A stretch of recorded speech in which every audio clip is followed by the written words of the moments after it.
Hello, everyone, and welcome back to our Easy English podcast. This is episode 2, and today we're going to talk about a busy day.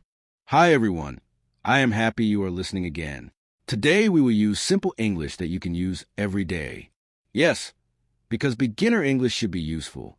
Nobody wants to learn English and then only know how to say random textbook sentences like a lost robot. Today we will speak slowly and clearly. You can listen, repeat, and practice with us. If you are a beginner, do not worry if you do not understand every word. Just keep listening because your brain learns little by little.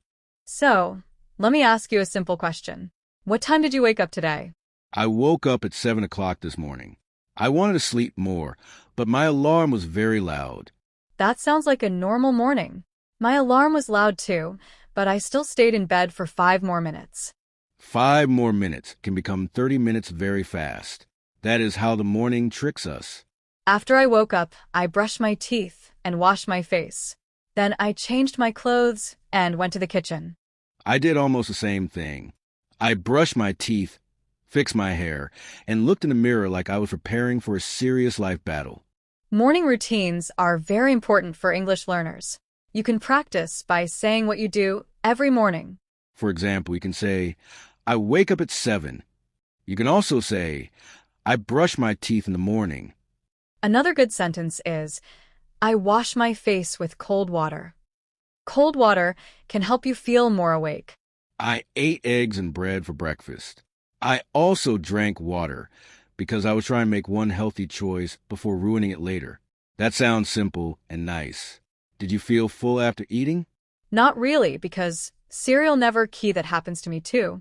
Sometimes breakfast says, I helped, but it clearly did not help enough. P.S. me full for long. After 1 hour, I was hungry again. Not really, because cereal never key that happens to me too. Sometimes breakfast says, I helped, but it clearly did not help enough. P.S. me full for long. After 1 hour, I was hungry again. Let's give the listeners some useful breakfast sentences. You can say, for breakfast, I had eggs. You can also say, for breakfast, I had bread and tea. This sentence is easy, clear, and useful for daily English. Another sentence is, I was hungry this morning. That means your body wanted food. And you can say, I was not hungry this morning. That means you did not want to eat yet. Breakfast is a good topic because people talk about food every day.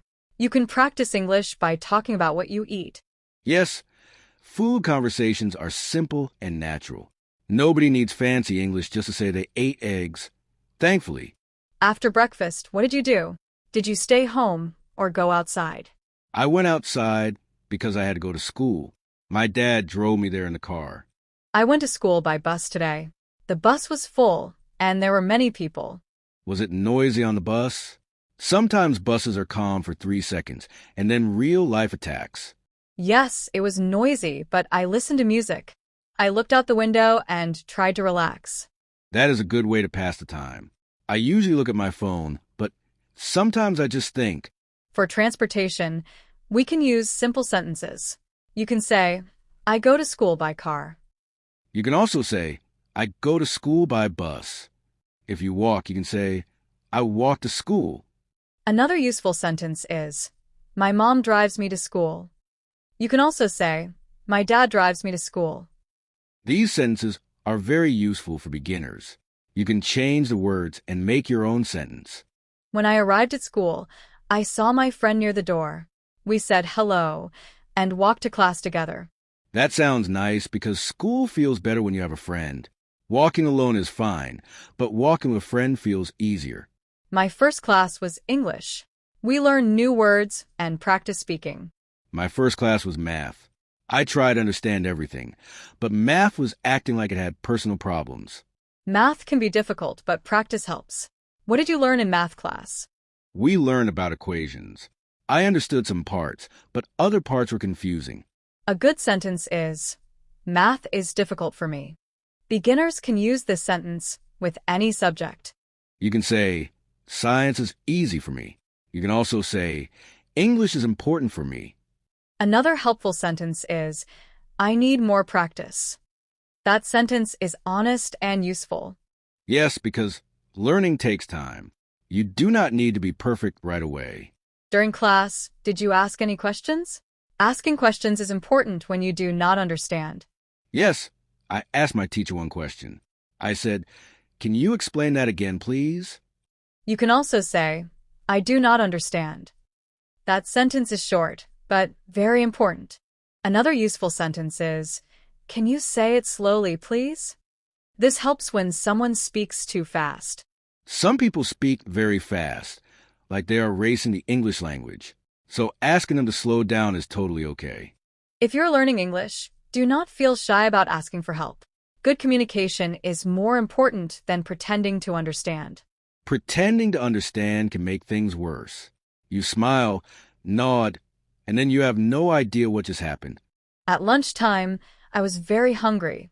I bought a sandwich and some water. I brought lunch from home. I had rice, chicken, and a small apple. That sounds better than my lunch. My sandwich was okay, but it was not amazing.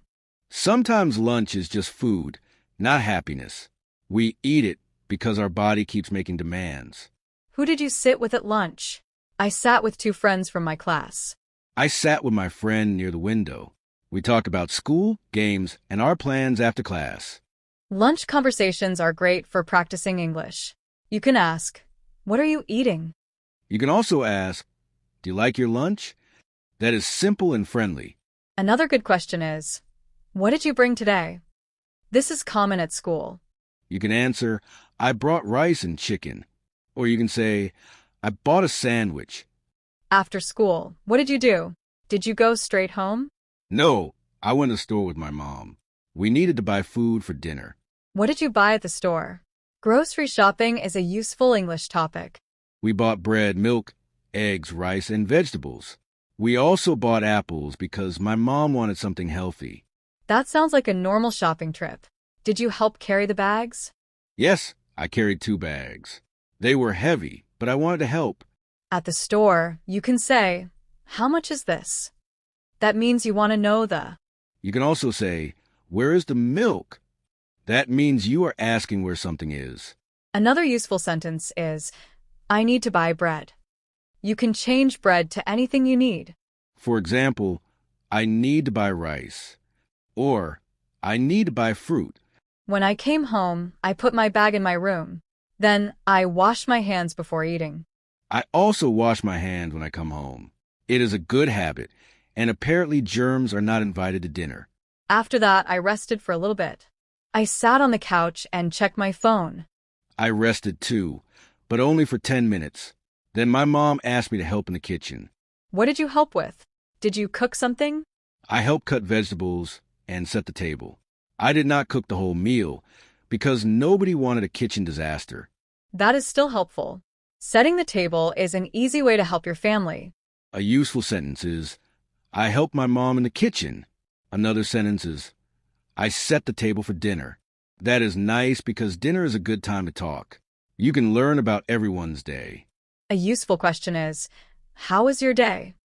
This is one of the most common English questions. You can answer, "My day was good." You can also say, "My day was busy." If your day was not good, you can say, my day was difficult. That is simple and honest. And if your day was normal, you can say, "My day was okay." Not exciting, but still useful English. After dinner, I did my homework. It took me about 1 hour. I did my homework too. I had to read one question many times because it was confusing. That is normal when you study. Sometimes you need to read slowly to understand. Thank you for listening to episode 2 of our Easy English podcast. Keep practicing slowly, and your English will improve. See you in the next episode.